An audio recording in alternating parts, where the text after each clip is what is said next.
friends, and welcome back to my kitchen. It's been a while since I posted my last video. This spring, as we were busy planting our first ever kitchen garden, I found out that we were expecting our 5th child. And I realized that along with the kids' schooling, the garden, and first trimester exhaustion, there was really only so much that I could keep up with. However, time has flown by from spring to summer, and now as fall is approaching, I have been working towards establishing a good daily routine that works for us. Now I know that as a mom with a young family, it can be hard to set a good daily routine and find your footing. Early motherhood has so far felt like a long season of constant change. For me, I find it really important to find some daily habits that keep me grounded throughout the day, so that as long as I can take the time to do that, I can take on whatever else the day throws at me. Baking and cooking in my little kitchen serves just that purpose. In the kitchen, I can be both productive and creative. So if I can feed my family 3 square meals a day, I can go to bed feeling accomplished even if I did nothing else that day. So in this video, I'm going to be sharing with you 3 meals that we have really enjoyed in the past few months. So I have a lot of herbs growing in my garden. We have got rosemary, sage, oregano, lemon thyme, mint, so much mint. And I just kind of pick and choose on the day what I feel like throwing in the pot along with the meat and vegetables. And for this meal, I was making a chuck roast along with some potatoes, and so I thought that rosemary would be a great aromatic to throw in along with the beef and potatoes. So I went out to my garden and I picked out some rosemary, and then there was some Swiss chard ready to harvest, and I thought, okay, well, that's gonna make a good salad. So I brought all of that back in. I seasoned my chuck roast with some salt, some pepper, some flour, and I set my Dutch oven to start heating up, to preheat, so that when I finished all of the seasoning and the chopping, it was ready to brown my meat and then put the whole thing in the oven to cook. So I'm chopping some potatoes and chopping some cucumbers from the garden. They are pickled cucumbers. They're kind of bitter. I personally don't like the taste of them raw. I really like them cooked. So that's what I'm going to do with them. I'm just going to saute them with some butter, salt, pepper, some onions, and along with the Swiss chard, I think it would taste really good. And I also threw in some vinegar with that as well.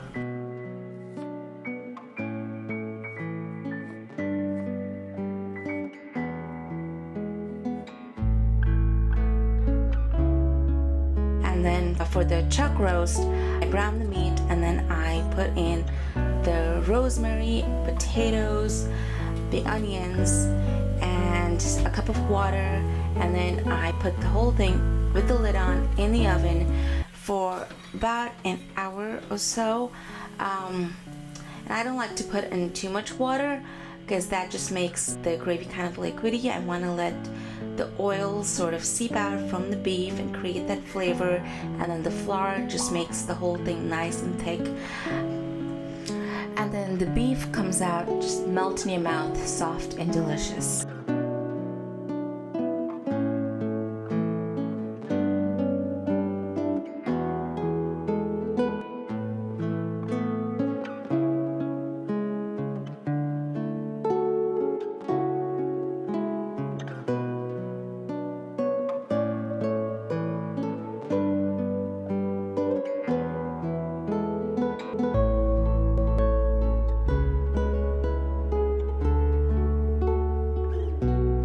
So just to bring the whole thing together, I kind of wanted a bread component, and I thought at first I was just going to make some flour tortillas to go along with it, and so I made the dough for that.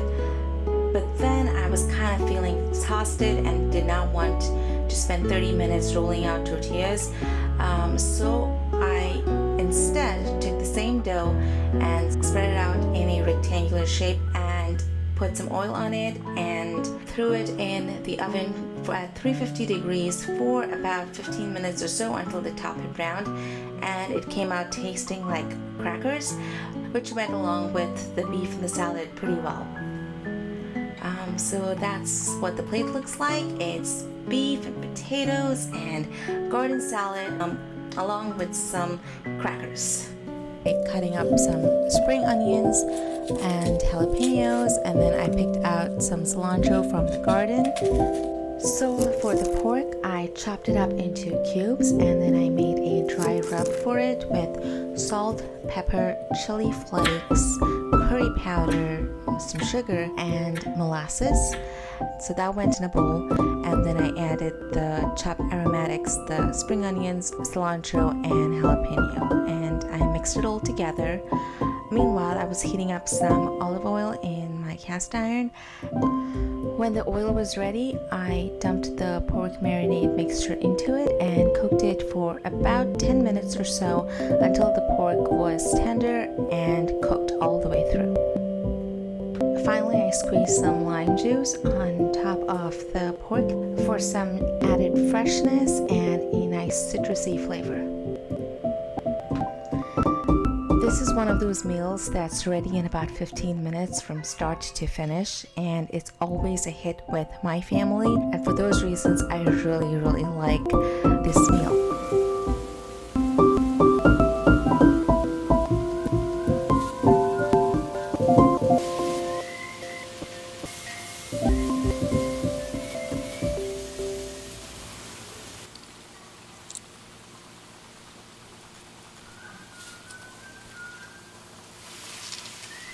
I usually serve this meal with corn tortillas. You can add whatever toppings that you like: sour cream, salsa, avocado, cilantro, whatever your favorite go-to toppings are for tacos. I like to serve it with some rice, some sour cream, and if there is any extra spicy salsa on hand, that's how we like it. So here I'm making a mushroom and chicken sauce to go along with some crepes. I started off with creating a salt and sugar solution to soak the chicken breasts in. I find that if I do soak the chicken breasts for a little bit before cooking them, they tend to stay juicier and don't dry out as quickly. For the crepe batter, I am adding 1 cup of flour, 2 cups of milk, 2 eggs, and a tablespoon of oil, along with some salt, pepper, and some dill. And I'm mixing up the batter. It's supposed to be kind of like a runny batter, not like a pancake batter that's kind of thick. The crepe batter is supposed to be a little bit more liquidy.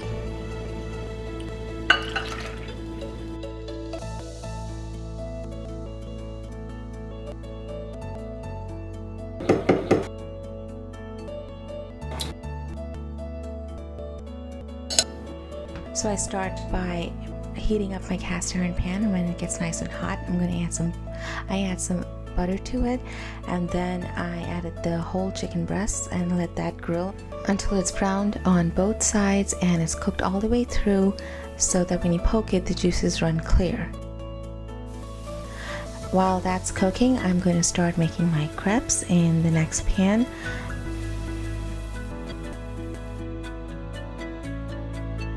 My son wanted to help with dinner, so he is chopping up some spring onions to go in the mushroom and chicken sauce. So for the crepes, I take a cup of batter and I pour it into a hot pan that's kind of oiled a little bit so that the crepes don't stick to the pan. And when I pour it, I sort of put the bottom of my cup onto the batter and circle it around a little bit so that it spreads. Unlike a pancake that fluffs up and gets thicker, the crepes kind of need to be thinner, so that's why I'm going to spread the batter around as it cooks. So for the sauce, I'm going to take the spring onions that were chopped earlier and put them in the same pan that the chicken was cooking in. I did take the chicken out of the pan first, and along with those spring onions, I added my mushrooms and a cup of chicken stock, and I let that cook a little bit along with some salt and pepper.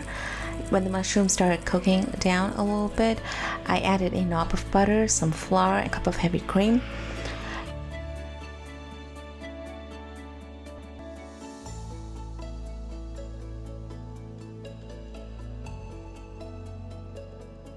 and then I kind of mixed it all together and just let the sauce cook until it thickened and got nice and bubbly.